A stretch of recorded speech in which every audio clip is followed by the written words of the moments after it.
फिर किन्हीं का प्रश्न है कि महाराज जी, अगर कोई व्यक्ति मांस का सेवन करता है, मांस का सेवन करते हुए कृष्ण भक्ति कर सकता है, मांस मीट खाने की आदि हो, क्या पहले मीट छोड़ना पड़ेगा? तभी निश्चित छोड़ना पड़ेगा। हमारे मंदिरों में इतना विचार किया जाता है कि ठाकुर जी के कई मंदिरों में सेवा में टमाटर का भी भोग नहीं लगता। क्यों? क्योंकि उसका स्वरूप अच्छा नहीं है।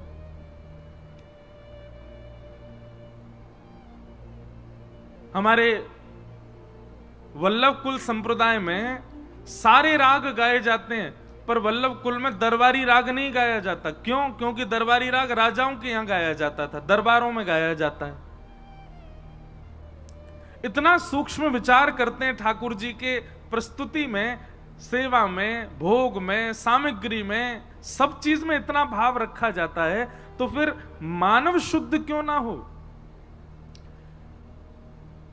अरे कोई मांस भक्षण करता है तो निश्चित है उसके चित्त में कहीं ना कहीं क्रूर स्वभाव विद्यमान है, और क्रूर स्वभाव राक्षस का होता है, और राक्षस कभी ठाकुर जी को प्राप्त नहीं कर सकते।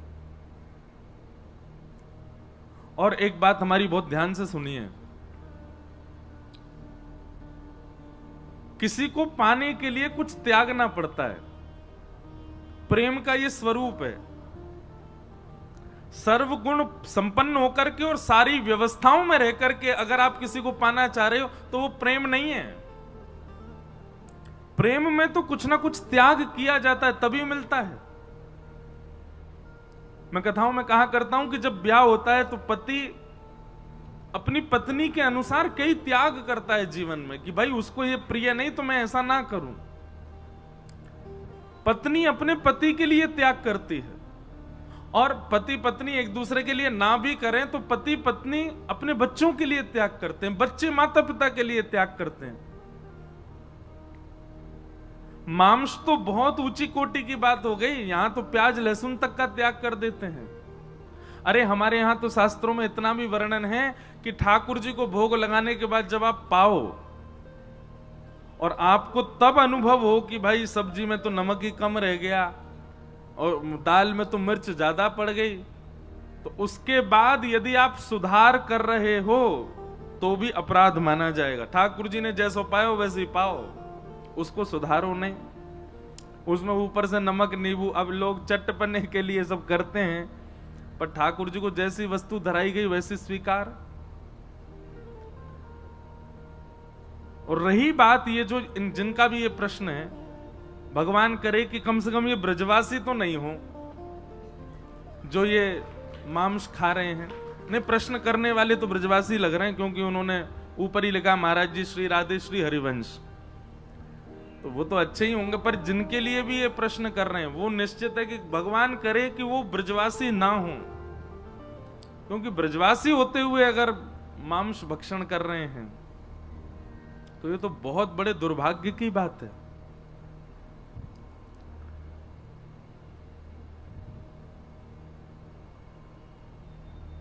जो व्यक्ति जमीन पर पड़ा है ना, वो कितनी भी करवटें ले ले गिरेगा नहीं, क्योंकि पहले ही गिरा पड़ा है। पर जो बिस्तर पर सोया होता है वो करवट ले तो नीचे गिर जाता है। हम सब ब्रजवासी हैं, हमारो जन्म ब्रज में भयो, मतलब पहले ही हमको बिस्तर मिल गयो है। अब अगर हम कोई अपराध करेंगे तो ऐसे गिरेंगे, चोट और लगेगी। बाहर का व्यक्ति कुछ भी करे उसको इतने अपराध नहीं लगेंगे, पर हम अगर कोई चूक करते हैं ना तो हमको अपराध निश्चित है, लगेगा ही लगेगा।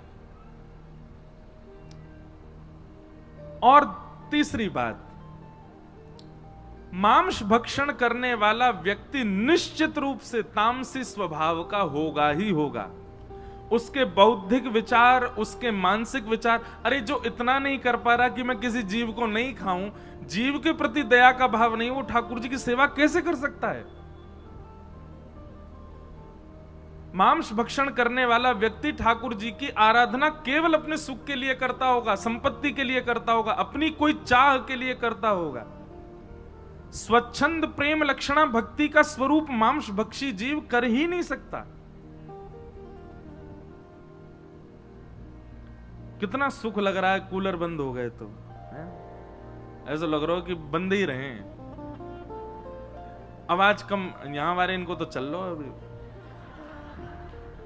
क्योंकि आवाज थोड़ी कम हो गई ना, हमको थोड़ा जोर लगा के बोलना पड़ रहा है, लेकिन ठीक है।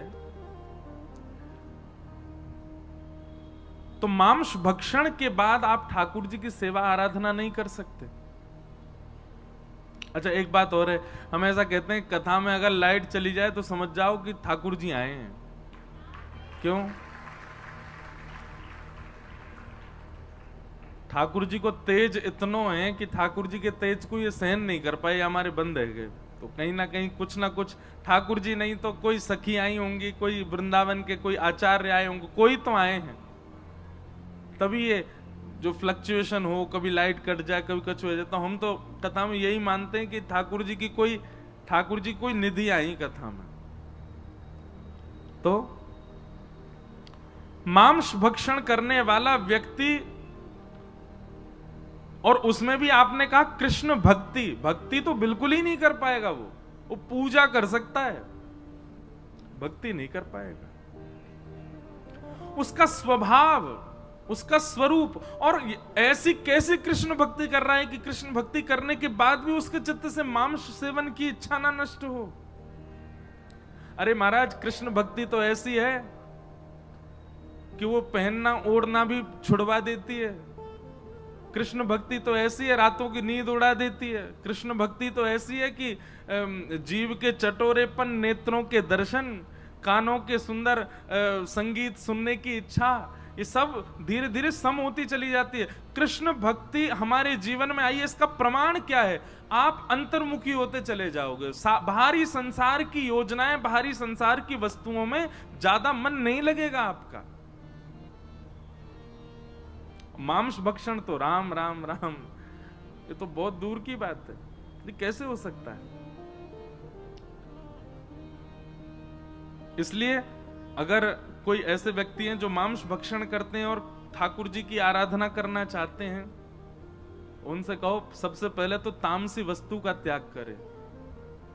ठाकुर जी को स्वीकार नहीं है। अब कथाएं भी आती हैं, कई सदन कसाई की कथा आती है।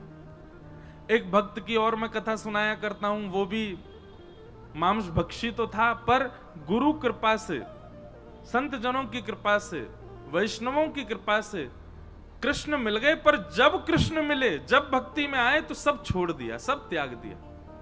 कथा के बीच में क्रम बनेगा तो मैं सुनाऊंगा उनकी कथा। मांस छोड़ना जरूरी है, बहुत ज्यादा जरूरी है। तामसी वस्तु, देखो प्याज लहसुन खाने से तो फिर भी पाप कम लगता नहीं है वैसे तो, लेकिन मांस खाने से तो पाप ही लग जाता है। आपने किसी जीव को खा लिया, कैसे स्वीकार्य हो जाएगी ये बात?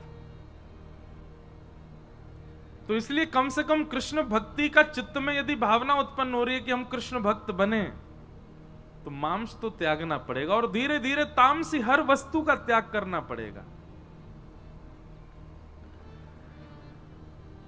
फिर अगला प्रश्न किन्हीं का है।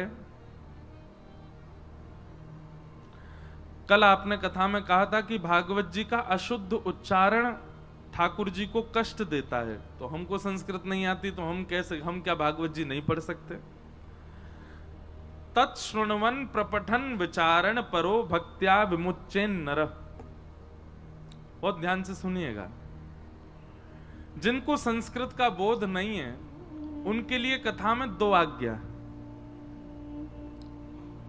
सुनो, तीन आज्ञा, सुनो, विचार करो, और हिंदी अनुवादित जो भागवत जी हैं जिसमें हिंदी अर्थ है उसको पढ़ो। उसको आप पढ़ सकते हैं, पर संस्कृत श्लोक का उच्चारण करो तो फिर तो गुरुमुख होकर के, गुरुजनों से आज्ञा लेकर के शुद्ध ही करो।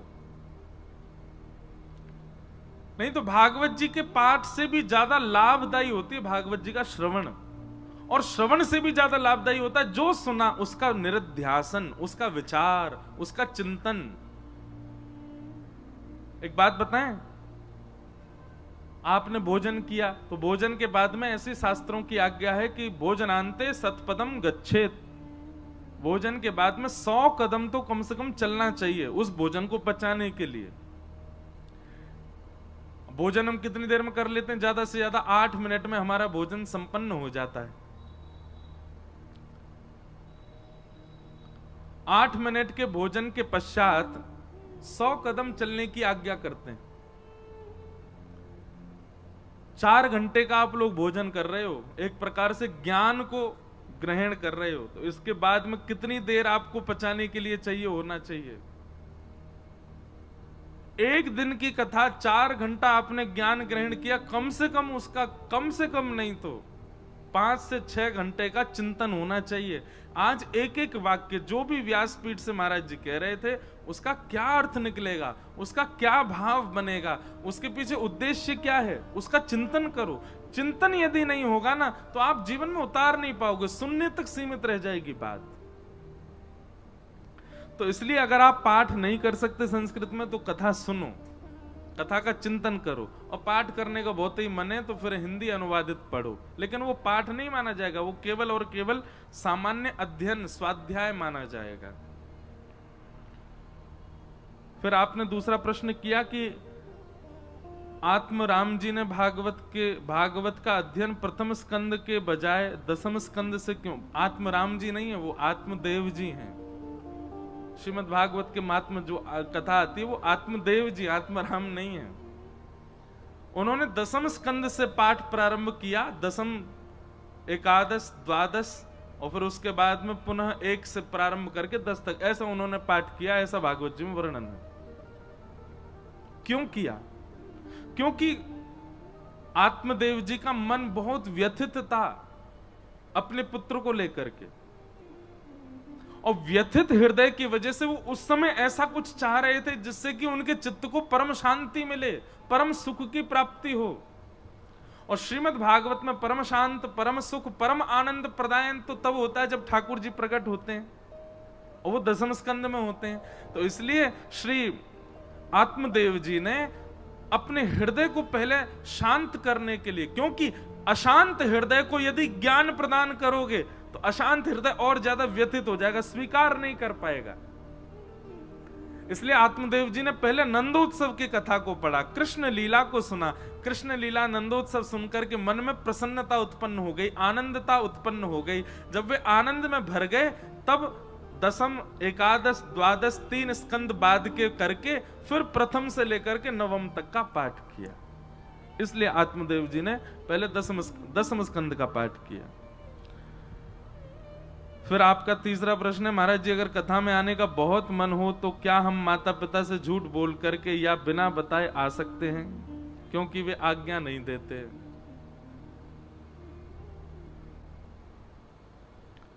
झूठ बोल करके पीने जाओ उससे अच्छा तो झूठ बोल के कथा सुनने आ जाओ। झूठ बोल करके खाने जाओ, झूठ बोल करके डोलवे जाओ, उससे अच्छा तो कथा में आ जाओ। अच्छा एक बात बताएं, भक्त को कैसा होना चाहिए? जैसा एक व्यसनी व्यक्ति व्यसन के लिए होता है ना, ऐसा ही भक्त को ठाकुर जी के लिए होना चाहिए। व्यसनी व्यक्ति केवल बहाने ढूंढता है व्यसन भोगने के। किसी को पीने में बहुत सुख मिलता है तो वो बस बहाने ही ढूंढेगा कि कैसे भी पीऊं, दुखी हूं तो पीऊं, सुखी हूं तो पीऊं, शादी है तो पीऊं, बेचारा एक मित्र बेचारा पधार गया तो पीऊं, हार गया तो पीऊं, जीत गया तो पीऊं। ऐसे ही मानव को भी होना चाहिए, व्यसन की तरह भक्ति करे, चाहे कुछ हो जाए, कैसे भी भक्ति करें, लेकिन प्रयास करो धीरे धीरे। माता पिता रीझ हैं, अरे कुछ गलत थोड़ी कर रहे हो आप। लेकिन आजकल मैं तो इतने युवा बालकों से मिलता हूं, मुझे इतनी चिंता होती है कभी कभी कि भैया हमारी कथा से इतने सारे युवा भक्ति मार्ग में आ तो रहे, पर अब माता पिता बड़े चिंतित हैं उनके। कई जगह जाता हूं, लगभग हर कथा में एक माता पिता की शिकायत होती, महाराज जी आप थोड़ी कथा ना ज्यादा भक्ति भाव वाली मत किया करो, क्यों हमारे बच्चे ऐसे हो गए, पूर्ण भक्त हो गए, और इनसे कहो ये ज्यादा ही भक्ति में आ गए। मैंने कहा अरे शुक्र मनाओ, पी करके कहीं पड़े तो नहीं है, शुक्र मनाओ, कुछ गलत खाते तो नहीं है, गलत व्यवहार तो नहीं करते, किसी के साथ छल तो नहीं कर रहे, कपट तो नहीं कर रहे, किसी का बुरा तो नहीं कर रहे, किसी के हक का खा तो नहीं रहे, किसी से झूठ तो नहीं बोल रहे, किसी के हृदय के साथ में खिलवाड़ तो नहीं कर रहे। जिन चीजों से मानव को चिंता होनी चाहिए उसकी चिंता तो नहीं है। इस बात की चिंता है कि ये भक्त हो गए, अब कैसे होगा।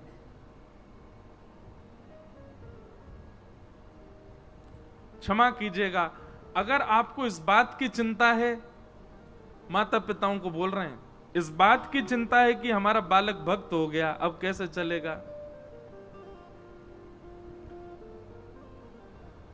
तो निश्चित ही आपके ऊपर कलयुग का बहुत बड़ा प्रभाव है। इसीलिए ऐसी सुगम स्थिति में भी आपको अपने बालक की चिंता कैसे हो सकती है। लोग बात कहते हैं कि थोड़ा बहुत महाराज जी आज के परिवेश में भी रहना चाहिए ना, आज के अनुरूप भी रहना चाहिए, कलयुग के प्रभाव से भी थोड़ा प्रभावित होना चाहिए। एक बात ध्यान पूर्वक सुनिएगा, ये थोड़ा प्रभाव और कम प्रभाव और ज्यादा प्रभाव नहीं होता, दो ही होते हैं, या तो पूरा प्रभाव या फिर बिल्कुल नहीं। ये थोड़ा इधर थोड़ा उधर ये वाला काम नहीं चलता है। यहां पे कभी कभी पी लेते हैं, वैसे तो हम खूब भक्त हैं, कभी कभी चल जाता है काम। ये कभी कभी वाला, ये थोड़ा थोड़ा और कम वाला काम नहीं होता है। यहां पे अगर कलयुग का प्रभाव होगा तो तनिक से भी अधिक हो जाएगा। आपने एक जगह भी कलयुग को स्वीकार किया तो पूरा पूरा कलयुग आपके पास आएगा, पूरे परिवार के साथ आएगा। इसलिए यदि कोई वैष्णव भाव में आ रहा है तो आप चिंतित मत होइए। और दूसरी बात हमारी बहुत ध्यान से सुनिएगा, वैष्णव भाव में आप अपनी इच्छा से नहीं आते, बच्चे अपनी इच्छा से नहीं आते, किसी वक्ता के सुनाने से नहीं आते। हम तो हजारों लाखों लोगों को कथा सुना रहे हैं, सभी वैष्णव क्यों नहीं हो रहे? हजारों लोगों में से गिनती के 4 या 5 बालक वैष्णव बन रहे हैं। इसका मतलब क्या है? वो अपनी इच्छा से वैष्णव नहीं बने, मेरी कथा सुन के वैष्णव नहीं बने, आपकी इच्छा से वैष्णव नहीं बने। किशोरी जी चाहती हैं वही वैष्णव बनता है, ठाकुर जी जिसको स्वीकार करते हैं वही वैष्णव मार्ग में आता है। रावण सब जानता था, सारे वेद पुराण सब पता थे उसको, संस्कृतज्ञ था, महादेव का रोज अभिषेक करता था, सब कुछ जानते हुए वैष्णव नहीं बन पाया। और वहीं जटायु जो एक मानव भी नहीं है, एक पक्षी के स्वरूप में है, लेकिन राम जी ने स्वीकार किया, बन गया वैष्णव। ठाकुर जी ने अपने हाथ से उसका अंतिम संस्कार किया। तो ये बात कहीं लिख लीजिए, हम तो खूब कथा में कहते हैं, एक बार भी यदि ठाकुर जी आपको प्रिय लग गए हैं, एक बार भी ठाकुर जी की कथा में 1 मिनट भी आपका मन लग गया है, भगवान का संकीर्तन कोई बढ़िया लग गया है, किसी भी रूप से वृंदावन वासी आपको प्रिय लग गए हैं, ठाकुर जी का प्रसाद प्रिय लग गया है, तो बस ये समझ जाना वो आपको प्रिय नहीं लगा है, उस समय ठाकुर जी को आप प्रिय लग गए हो, आप ठाकुर जी को भा गए हो, इसीलिए आपके चित्त में ऐसा भाव आ रहा है।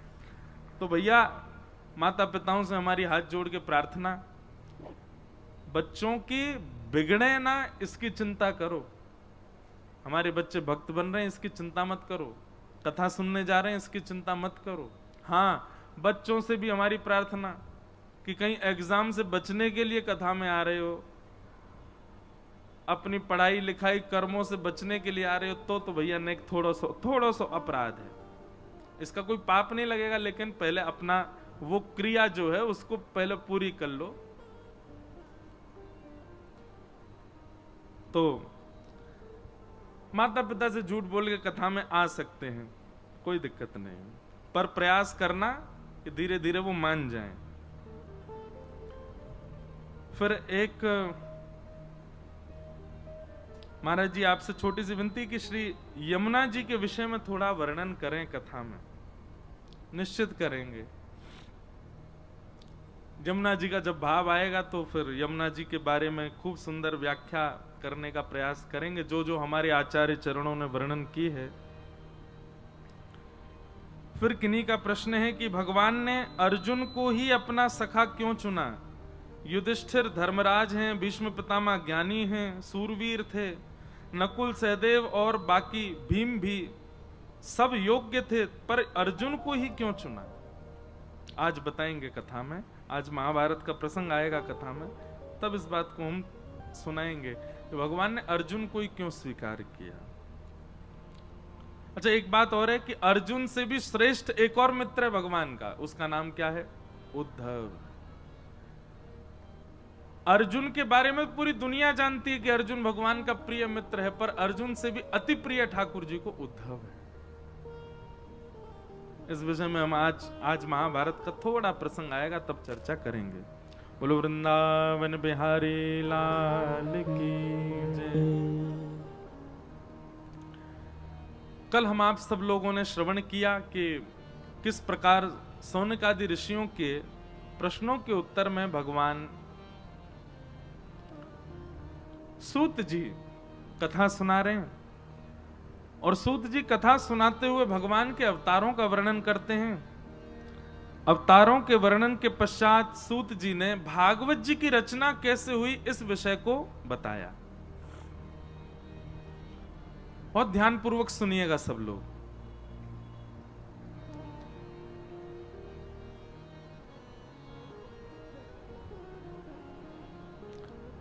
वेद व्यास जी महाराज ने अनेक पुराण लिखे, 4 वेद लिखे, महाभारत जैसा इतिहास लिखा, लेकिन ये सब लिखने के पीछे एक ही उद्देश्य था, मेरा और आप सबका कल्याण।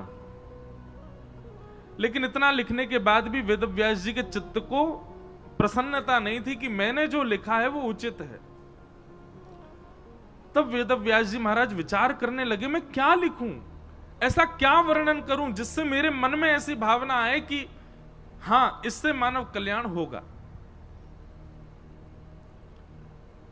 जैसे गोस्वामी तुलसीदास जी महाराज मानस में लिखते हैं, मैंने मानस जी की रचना किस लिए की? बोले स्वांतः सुखाय तुलसी रघुनाथ गाथा, अपने सुख के लिए। क्योंकि यह बात निश्चित है, जब आप सार्वलौकिक सुख की बात करते हैं उस समय यदि आप अपनी क्रिया से स्वयं प्रसन्न नहीं हो तो सार्वलौकिक प्रसन्नता नहीं हो सकती, सर्वजन्य प्रसन्नता नहीं हो सकती। अब जैसे सामान्य सी बात है, माताएं बहनें यहां बहुत संख्या में बैठी हैं, जब आप प्रसाद बनाते हैं, भोग बनाते हैं घर में, यदि भोग बनाते समय आपका मन प्रसन्न नहीं है, मसाले कितने भी डाल लो, भोग स्वादिष्ट बनेगा नहीं। और यदि प्रसन्न भाव में आप प्रसाद बनाओगी, सामान्य सी खिचड़ी बनाओ, केवल नमक नींबू और सामान्य सी खिचड़ी बना दो, कोई ज्यादा मसाले नहीं, लेकिन खूब प्रसन्नता में बनाओ, खूब आनंद में बनाओ। 2 ही चीज होंगी, या तो बहुत अच्छी बनेगी या जल जाएगी। बहुत प्रसन्नता में 2 ही काम होते हैं, या तो बने ही नहीं पाएगी या फिर बहुत बढ़िया बनेगी। वेद व्यास जी महाराज रचनाएं तो कर रहे हैं मानव कल्याण के लिए, लेकिन अपनी रचना से स्वयं ही प्रसन्न नहीं थे। इतने सारे ग्रंथ, कितने ग्रंथ लिखे वेद व्यास जी ने? अनेक हैं, लेकिन कुछ सुनो। 17 उपपुराण, 17 महापुराण, 18 उपपुराण, ऋग्वेद, यजुर्वेद, सामवेद, अथर्ववेद, ये सब लिखते चले गए। महाभारत आदि ग्रंथ सब वेद व्यास जी ने लिखे, लेकिन मन को शांति नहीं थी। तब वहां नारद जी का आगमन हुआ, और नारद जी महाराज भ्रमण करते हुए आए, वेद व्यास जी से पूछा, आप क्यों इतने अशांत बैठे हैं, क्या बात है?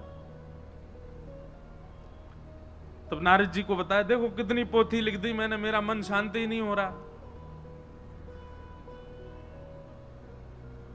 जिनको भी अपनी क्रिया से, अपने कर्म से, अपने काम से, अपने स्वभाव से, अपनी दिनचर्या से, अपने जीवन से अशांति का अनुभव हो रहा हो, बहुत ध्यान से सुनना।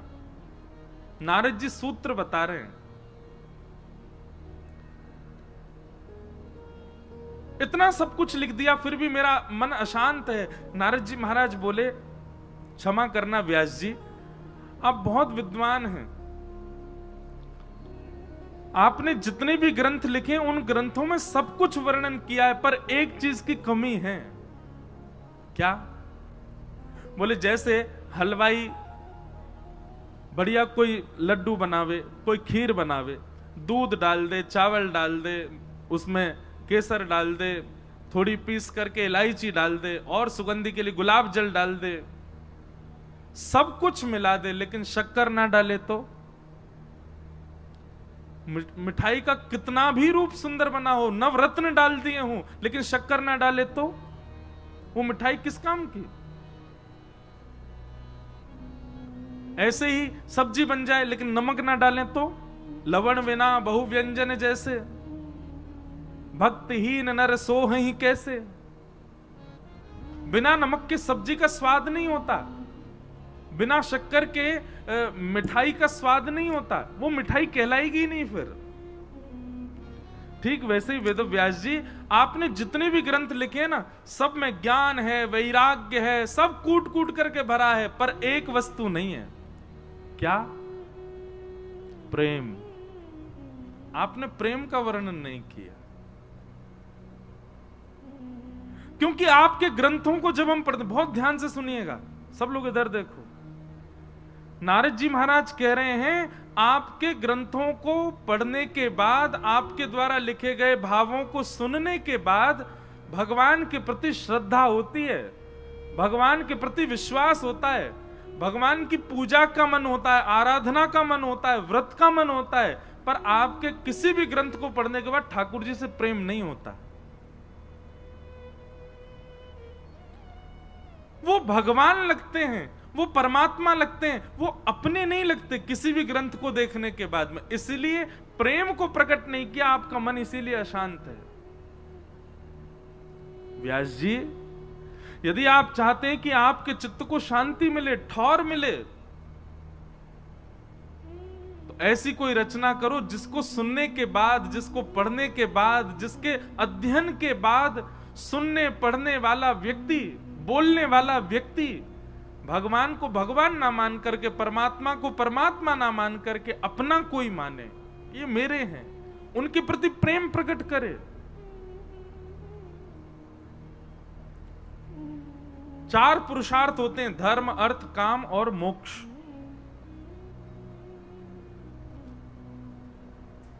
ये चार पुरुषार्थों में रहने वाला व्यक्ति इन चारों में ही लिप्त रहता है। धर्म कैसे करें, अर्थ कैसे कमावें, कामनाओं की पूर्ति कैसे करें, और मरने के बाद मोक्ष कैसे प्राप्त करें। बहुत ध्यान से सुनियो।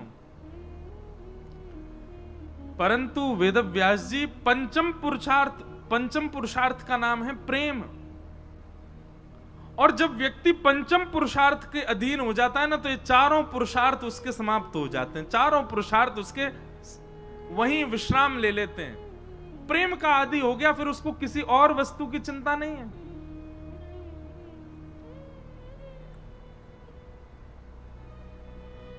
मीराबाई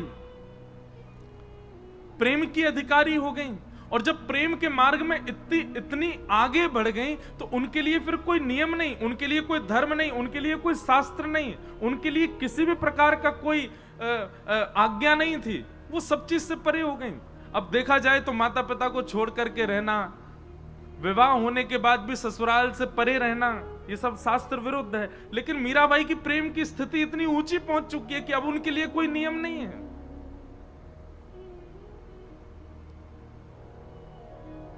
कभी कभी मैं अपनी कथा में सुनाया करता हूं, मीराबाई जैसी एक भक्ता और हुई, करमेती बाई। करमेती बाई तो उसी दिन घर छोड़ के चली गई जिस दिन बारात आ गई थी सामने, दुल्हा चढ़ के आया घोड़ी पे। और जब उन्होंने अपने कक्ष में से अपने होने वाले पति को देखा, तो मन में विचार करने वाली, कृष्ण प्रेम दूर दूर तक नहीं है इसके जीवन में, मैं कैसे रहूंगी। उसी समय घर परिवार छोड़ करके चली गई। अब देखा जाए तो शास्त्र की माने तो यह महा अपराध था, ये जघन्य पाप है। माता पिता को पीड़ा दे करके गई, पूरे परिवार में, अरे पूरे समाज में माता पिता की क्या इज्जत रह गई। लेकिन करमेती बाई जब वृंदावन पहुंची तो स्थिति इतनी ऊंची थी मीरा करमेती बाई की, कि करमेती बाई के प्रसंग में एक भाव आता है कि जब उनको ढूंढने के लिए लोग लगाए गए तो उनसे छिपने के लिए, बचने के लिए करमेती बाई ने सोचा किसी वृक्ष पर चढ़ जाऊंगी तो भी ढूंढ लेंगे, कहीं पहाड़ों के पीछे जाऊंगी तो भी कहीं ना कहीं से खोज तो लेंगे, ऐसी कोई जगह जाऊं जहां कोई मुझे ना ढूंढे। दौड़ते दौड़ते उनको तभी दिखाई दिया एक मरा हुआ 3 दिन पुराना ऊंट। और ऊंट का शरीर खूब विशाल होता है, पेट भी खूब उसका 3 दिन से मरा हुआ था तो और ज्यादा फूल गया था उसका शरीर। आप विश्वास मानेंगे, करमेती बाई उस ऊंट के कंकाल के भीतर 3 दिन तक छुपी रही।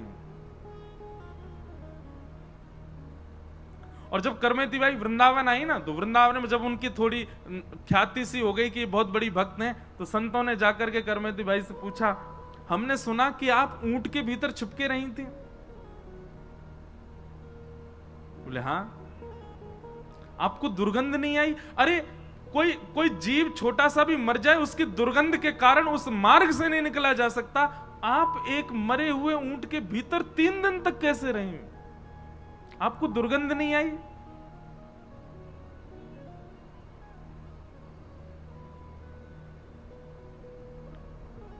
करमेती बाई का उत्तर बहुत सुंदर था। करमेती बाई कहती हैं, वो तो केवल एक जीव के हाड मांस के गल जाने पर सड़ जाने की दुर्गंध थी, उससे कई गुना ज्यादा दुर्गंध तो संसार के विषय में है।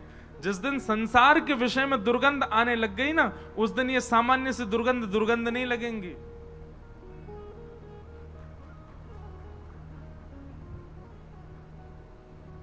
अभी संसार में हमको बहुत सुगंधी लगती है और छिड़की भी जा रही है पीछे।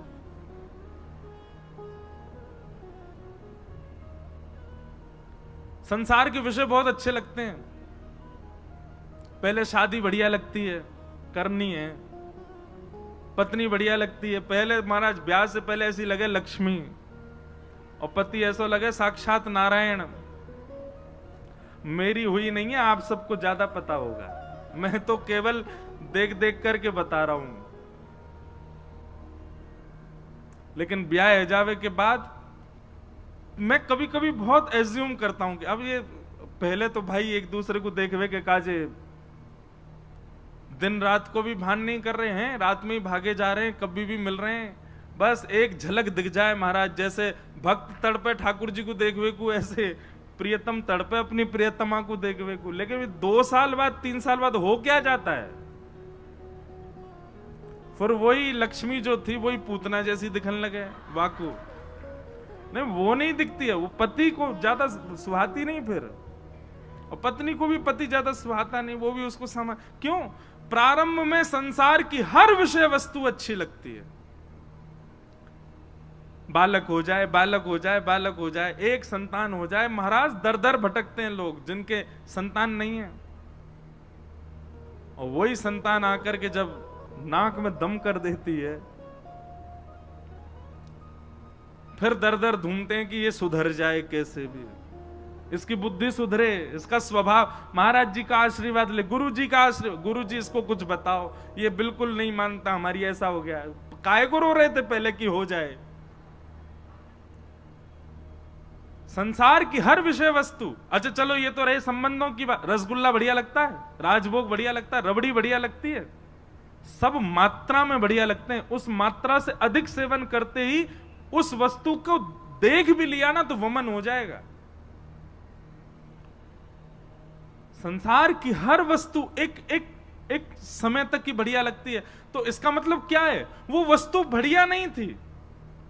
वो वस्तु का स्वरूप तो वही है कि उसको देख के आपको वमन नहीं होगा, वो उसको देख करके आपके मन में उससे उच्चाटन ही आना था। पर आपकी इंद्रियां इतनी बलवान थी कि प्रारंभिक सुख लेने के लिए आपको इतना तड़पा दिया, आपको इतना भगा दिया। बोले नहीं ये पाओ, इसको लेना है, ये चाहिए ही चाहिए। बड़ी बड़ी गाड़ियों का शौक रखते हैं लोग। कितने दिन का शौक रहता है? 1-1.5 महीना में वो गाड़ी प्रिय नहीं लगती, फिर और अच्छी चाहिए। दुर्गंध तो हम सबको आती है, पर भोगने के बाद आती है।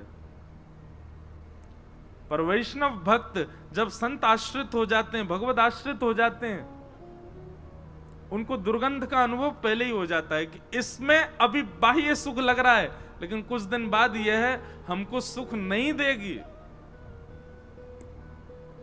ऐसा नहीं है वैष्णव ये कोई विवाह का विरोध है या कोई संतान उत्पत्ति का विरोध है, नहीं। ये तो सम है, ये तो सब करते हैं, भक्त भी करते हैं। पर इसके अलावा भी कई संसार के ऐसे भोग हैं, वो बड़े सुगंधी युक्त लगते हैं, पर वो होते नहीं हैं। करमेती बाई ने वही कहा, बोले जिस दिन संसार के विषय की दुर्गंध सूंघ लोगे, उस दिन ये सामान्य जीव की मरे हुए की दुर्गंध आपको दुर्गंध नहीं लगेगी। और करमेती बाई वृंदावन आके रहने लगी तो उनके पिताजी आए। पिताजी को पता था एक ही जगह मिलेगी, वृंदावन में ही मिलेगी। वृंदावन में ढूंढते ढूंढते पूछा कहाँ है, तो पता चला यमुना जी के तट पर कुटिया बना करके ठाकुर जी की सेवा करती हैं और वहीं बैठ करके भजन कर रही हैं करमेती बाई। पिताजी जब गए तो जाकर के करमेती बाई से मिले और कहा, बेटा तूने एक बार भी नहीं सोचा कि तेरे पिता की क्या स्थिति होगी? पूरे समाज में नाक कट गई मेरी, एक बार भी तूने ये चिंतन नहीं किया कि मैं अपने माता पिता को किस स्थिति में छोड़ करके जा रही हूं, उनकी नाक कटवा करके जा रही हूं।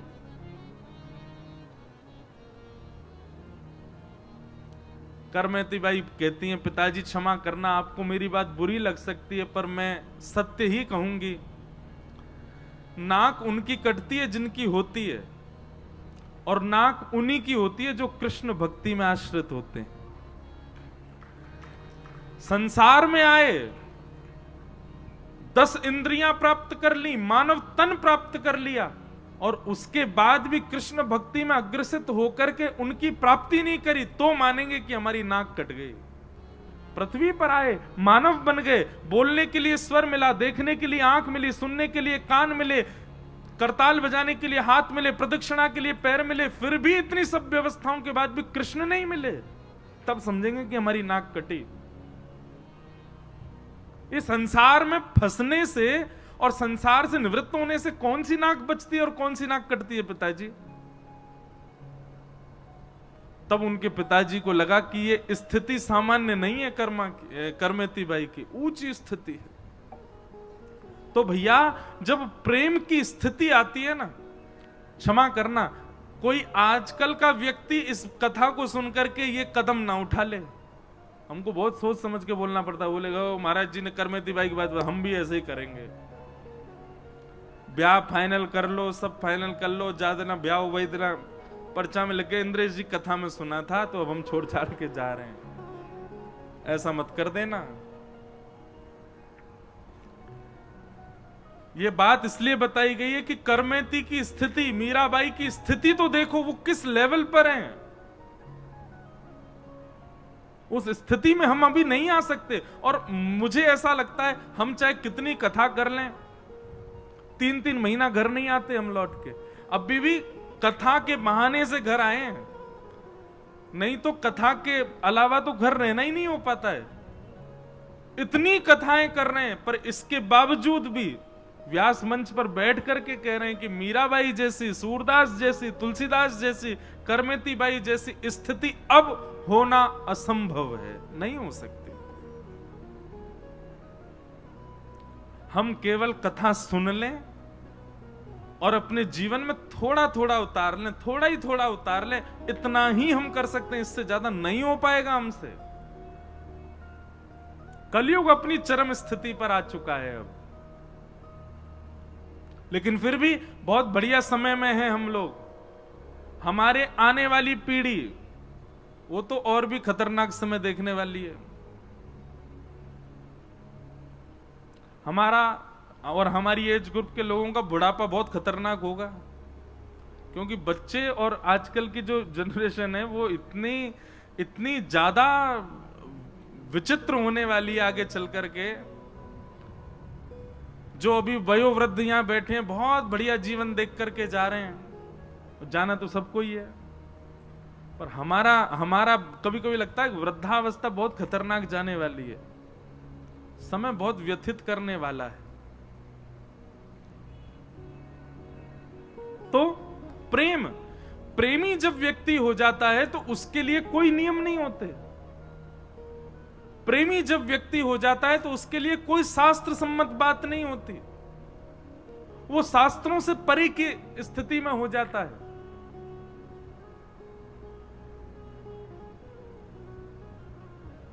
नारद जी महाराज कहते हैं, हे व्यास जी, आपने सब कुछ लिखा अपने ग्रंथों में, पर ऐसा कुछ भी वर्णन नहीं किया जिसको सुनकर के मानव को ठाकुर जी से प्रेम हो, इसलिए आपका मन व्यथित है। कृपा करके अब ऐसा कुछ लिखो जिसको सुनकर के परमात्मा से, पर ब्रह्म से, उस जगत नियंता जगदाधार से प्रेम हो सके। वेदव्यास जी बोले, कैसे लिखूं? बोले, चिंतन करो, और चिंतन करने के बाद में ठाकुर जी के प्रेम स्वरूप का चिंतन करो। ऐश्वर्य स्वरूप नहीं। शंख चक्र गदा पद्मधारी अपना सुदर्शन चक्र चलाते हैं महाराज, ऐसे महाभारत युद्ध लड़वाते हैं, बीच में खड़े होकर के ज्ञान देने लग जाते हैं, विराट रूप में प्रकट हो जाते हैं, एक साथ 16,108 पत्नियों के साथ 16,108 रूप धारण करके रहते हैं। ये सब बातें ठाकुर जी के ऐश्वर्य की हैं, ऐश्वर्य की बातें नहीं, ठाकुर जी के स्वभाव की बातें, ठाकुर जी के प्रेम की बातों का चिंतन करो और उसका वर्णन करो, तब आपके चित्त को शांति मिलेगी। तब वेदव्यास जी ध्यानस्थ हुए, और ध्यानस्थ होने के उपरांत जब उन्होंने रचना की तो फिर एक दिव्य ग्रंथ हम सबको प्राप्त हुआ जिसका नाम है श्रीमद् भागवत महापुराण। बोलो भागवत महापुराण की जय। तो हम एक बात कह रहे थे, जो कोई भी व्यक्ति मानसिक पीड़ा से पीड़ित हो, अपने काम में प्रसन्न नहीं है, अपने जीवन से प्रसन्न नहीं है, तो निश्चित है कि उसके जीवन में, उसके स्वरूप में, उसके स्वभाव में प्रेम कम है। प्रेम जब आता है ना चित्त में, तो व्यक्ति को ठौर मिल जाती है, वो स्थित हो जाता है, वो स्थिर हो जाता है। और प्रेम केवल और केवल भागवत जी सिखाती हैं। भागवत जी से ही आप प्रेम सीख पाओगे। और याद रहे, ये प्रेम किसी संसार के व्यक्ति से नहीं हो सकता। मैं कहा करता हूं कथा में, प्रेम केवल और केवल ठाकुर जी से हो सकता है। संसार में तो आकर्षण होता है, संसार में तो प्यार होता है, संसार में तो वासना होती है, प्रेम नहीं होता। प्रेम तो केवल ठाकुर जी के लिए। तो जिस दिन आपके जीवन में श्री कृष्ण प्रिय रूप से आ गए, आपको सब अच्छा लगने लगेगा, सब प्रसन्न हो जाओगे, सब चीज से अच्छे हो जाओगे। बस करना क्या है? 3 काम: विश्वास, संबंध और समर्पण। ठाकुर जी पे भरोसा रखो, विश्वास करो। दूसरी बात, संबंध बनाओ। ठाकुर जी से बिना संबंध की भक्ति मत रखो, कोई भी एक संबंध रखो और उस संबंध का परिपूर्ण रूप से पालन करो। जो भी संबंध माना है ठाकुर जी से, उसका पालन करो। पुत्र मानो, भाई मानो, सखा मानो। मेरी दृष्टि में 2 संबंध सबसे अच्छे हैं, या तो गुरु का या फिर सखा।